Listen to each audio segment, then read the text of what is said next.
RCB రెండోసారి ఫైనల్స్లో cup కొట్టి చరిత్రని తిరగరాసింది. ప్రేక్షకుల రోమాలు నిక్కబొడిచే అద్భుతమైన మ్యాచ్ జరిగింది. నువ్వా నేనా అనే మహాపోరులో గుజరాత్ చివరి వరకు పోరాడి ఓడిపోయింది. 2025, 2026 వరుసగా డిఫెండింగ్ ఛాంపియన్స్ అటాకింగ్ గేమ్ ఆడుతూ తిరుగులేని విజయాలను సాధించారు.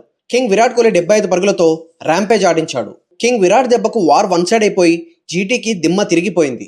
విరాట్ చివరి వరకు ఉన్నాడంటే ప్రత్యర్థి జట్టుకు ముచ్చెమటలు పడతాయి. స్టేడియం అంతా విరాట్ నామస్మరణం చేస్తుంటే రాయల్ ఛాలెంజర్స్ బెంగళూరు పవర్ ప్లేలోనే వాళ్ళ గెలుపును ఖాయం చేసుకున్నారు. అహ్మదాబాద్లో కన్నుల విందుగా జరిగిన ఈ భీకర యుద్ధాన్ని చూడడానికి 1,10,000 మంది వచ్చారు. ఫైనల్లో ఘన విజయం సాధించి ఛాంపియన్స్గా నిలిచిన ఆర్సీబీ దాటికి టీఆర్పీ రేటింగ్లు కూడా బద్దలయ్యాయి. కెప్టెన్గా తొలి 2 సీజన్స్లో 2 టైటిల్స్ సాధించిన కెప్టెన్గా పటిదార్ రికార్డుని సృష్టించాడు. పటిదార్ పట్టుదలకు సలాం కొట్టాల్సిందే. What a captaincy from Patidar. Gujarat కంచుకోటను బద్దలు కొట్టి విరాట్ చేసిన శివతాండవం అంతా ఇంత కాదు. క్రీజ్లోకి అడుగుపెట్టిన విరాట్ బౌలర్లు ఎవరైనా సరే ఎక్కడ కూడా తగ్గేదే లేదంటూ సింహగర్జన చేశాడు. ఆర్సీబీ టాప్ క్లాస్ బౌలింగ్తో జీటీ టాప్ ఆర్డర్ లేపేశారు. భువనేశ్వర్ కుమార్, హ్యాజిల్వుడ్, రసిక్ సలాం ఆర్సీబీకి వెన్నుముక్కగా నిలిచి జీటీకి వణుకు పుట్టించారు. టాస్ ఓడి మొదటిగా బ్యాటింగ్ చేసిన జీటీ 155 పరుగులకి కుప్పకూలిపోయింది. టాప్ ఆర్డర్ ఆర్సీబీ బౌలర్ల దాటికి పిట్టల్లా రాలిపోయారు. శుభ్మంగిల్ 10 పరుగులు, సాయి సుదర్శన్ 12 పరుగులు, జాస్ బట్లర్ 19 పరుగులకే అవుట్ కావడంతో జీటీ ఘోర ఓటమిని చవిచూసింది. విరాట్ అనే రన్ మిషన్ టాప్ ఆర్డర్లో దూసుకుపోతే అపోజిషన్ అవుట్ ఆఫ్ ఆర్డర్ అయిపోతుందని నిరూపిస్తూ ఆర్సీబీని విజయవంతంగా ఫైనల్ గెలిపించి విరాట్ మరో చరిత్రని తిరగరాశాడు.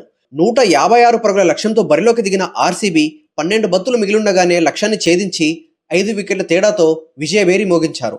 విరాట్ కోహ్లీ 75 పరుగులు, వెంకటేష్ అయ్యర్ 32 పరుగులు, రజాత్ పటిదార్ 15 పరుగులు, టీమ్ డేవిడ్ 24 పరుగులు, జితేష్ శర్మ 11 పరుగులు చేశారు. టాస్ గెలిచినప్పుడే ఆర్సీబీ మ్యాచ్ గెలిచింది. విరాట్ మరోసారి కప్ని ముద్దాడితే ఆర్సీబీ ఫ్యాన్స్ ఎంతో మురిసిపోయారు. 2 సార్లు ఛాంపియన్స్ అవడం అంటే అది మామూలు విషయం కాదు. అసలు ఆర్సీబీ జీటీని ఎలా ఓటమి పాలు చేసిందో ఇప్పుడు వివరంగా తెలుసుకుందాం. ఆర్సీబీ టాస్ గెలిచి బౌలింగ్ని ఎంచుకున్నారు. అహ్మదాబాద్ నరేంద్ర మోదీ స్టేడియం వేదికగా ఫైనల్ మహాసంగ్రామం జరిగింది. జీటీ నుండి మొదటిగా బ్యాటింగ్ చేయడానికి శుభ్మంగిల్, సాయి సుదర్శన్లు వచ్చారు. సాయి సుదర్శన్ 4తో తన బౌండర్ల ఖాతాని మొదలుపెట్టాడు. 1.3 ఓవర్ల దగ్గర గిల్ 4తో తన ఇన్నింగ్స్ ని ప్రారంభించాడు. 2.2 ఓవర్ల దగ్గర ఆర్సీబీ శుభ్మంగిల్ వికెట్ ని సాధించారు. 8 బంతుల్లో 10 పరుగులు చేసి గిల్ హ్యాజిల్వుడ్ బౌలింగ్ లో రజత్ పటిదార్ పట్టిన క్యాచ్ తో పెవిలియన్ చేరాడు. దీంతో ఆర్సీబీకి మొదటి బ్రేక్ త్రూ దొరికింది. తర్వాత బ్యాటింగ్ కి వచ్చాడు నిశాంత్ సింధు. 3.4 ఓవర్ల దగ్గర సాయి సుదర్శన్ వికెట్ ఆర్సీబీకి దొరికింది. 12 బంతుల్లో 12 పరుగులు చేసి భువనేశ్వర్ కుమార్ బౌలింగ్ లో జితేష్ శర్మ పట్టిన అద్భుతమైన క్యాచ్ తో పెవిలియన్ చేరాడు. 2 వికెట్లు కోల్పోయి జీటీ కష్టాల్లో పడింది. తర్వాత బ్యాటింగ్ కి వచ్చాడు జాస్ బట్లర్. పవర్ ప్లే పూర్తయ్యేసరికి జీటీ 45 పరుగులు చేసి 2 వికెట్లు నష్టపోయింది. 8వ ఓవర్ చివరి బంతికి నిశాంత్ సింధు 18 బంతుల్లో 20 పరుగులు చేసి రసిక్ బౌలింగ్ లో దేవదూత్ పడికల్ పట్టిన క్యాచ్ తో అవుట్ అయ్యాడు. వరుసగా 3 వికెట్లు తీసి ఆర్సీబీ జీటీని ఇబ్బందుల్లో పెట్టారు. తర్వాత బ్యాటింగ్ వచ్చాడు వాషింగ్టన్ సుందర్. ఆర్సీబీ అదిరిపోయే ప్లాన్ తో జీటీకి అసలు ఈజీగా పరుగులన్నీ ఇవ్వడం లేదు. 10 ఓవర్లు పూర్తయ్యేసరికి జీటీ 63 పరుగులు చేసింది. జీటీ బలమంతా టాప్ ఆర్డరే. వాళ్ళు అవుట్ అయితే పరిస్థితి ఎలా ఉంటుందో ఈ మ్యాచ్లో మరోసారి క్లారిటీగా కనిపించింది. 12.1 ఓవర్ల దగ్గర జాస్ బట్లర్ 23 బంతుల్లో 19 పరుగులు చేసి కృణాల్ పాండ్యా బౌలింగ్లో జితేష్ శర్మ అద్భుతమైన స్టంపింగ్తో బట్లర్ని తరిమేశాడు.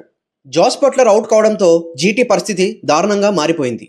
తర్వాత బ్యాటింగ్ వచ్చిన అర్షద్ ఖాన్ రాగానే 6తో తన ఇన్నింగ్స్ని మొదలుపెట్టాడు.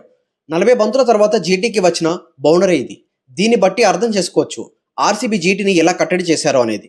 14.1 ఓవర్ల దగ్గర అర్షద్ ఖాన్ 6 బంతుల్లో 15 పరుగులు చేసి హజల్వుడ్ బౌలింగ్ లో వెనుదిరిగాడు. దీంతో మరో పార్ట్నర్షిప్ బ్రేక్ అయింది.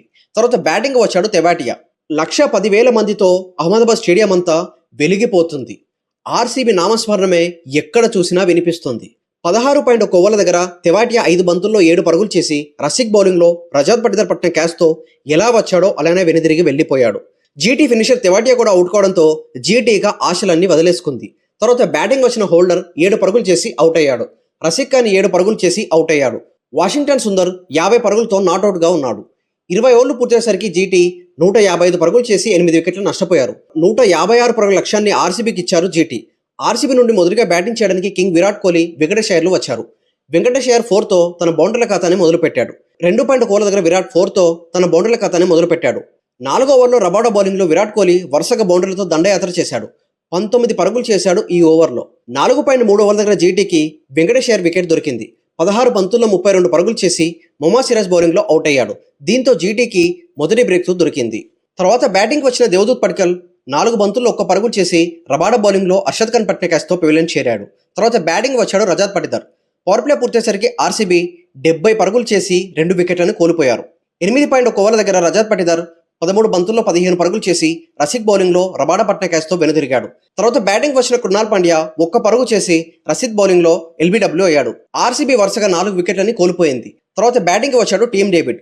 జీటీ ఆర్సీబీ పైన ప్రెషర్ పెట్టడానికి ప్రయత్నించినా లాభం లేకపోయింది. 10 ఓవర్లు పూర్తయ్యేసరికి ఆర్సీబీ 100 పరుగుల్ని పూర్తి చేసుకుంది. టీమ్ డేవిడ్ 17 బంతుల్లో 24 పరుగులు చేసి అర్షద్ ఖాన్ బౌలింగ్లో జాస్ బట్లర్ పట్నాయక్తో అవుట్ అయ్యాడు. తర్వాత బ్యాటింగ్ వచ్చాడు జితేష్ శర్మ. విరాట్ కోహ్లీ చివరి వరకు నిలబడి ఆర్సీబీకి 2వ కప్ని బహుమతిగా ఇచ్చాడు. 75 పరుగులతో జీటీపై ఊచకోత కోశాడు. 2వ టైటిల్ను తమ ఖాతాలో వేసుకున్నారు ఆర్సీబీ. ఐపీఎల్ 2026 సీజన్ ఆర్సీబీ గెలుపుతో ముగిసింది. ఈ సంవత్సరం ఎన్నో మర్చిపోలేని జ్ఞాపకాలనిచ్చింది ఐపీఎల్. ఆర్సీబీ గెలుపు మీకు ఎలాంటి అనుభూతినిచ్చిందో మాకు కామెంట్ రూపంలో తెలియజేయండి. ఆర్సీబీ ఫ్యాన్స్ అందరూ ఒక లవ్ సింబల్ని కామెంట్ చేసి విరాట్ కోహ్లీకి డెడికేట్ చేయండి. Thank you for watching.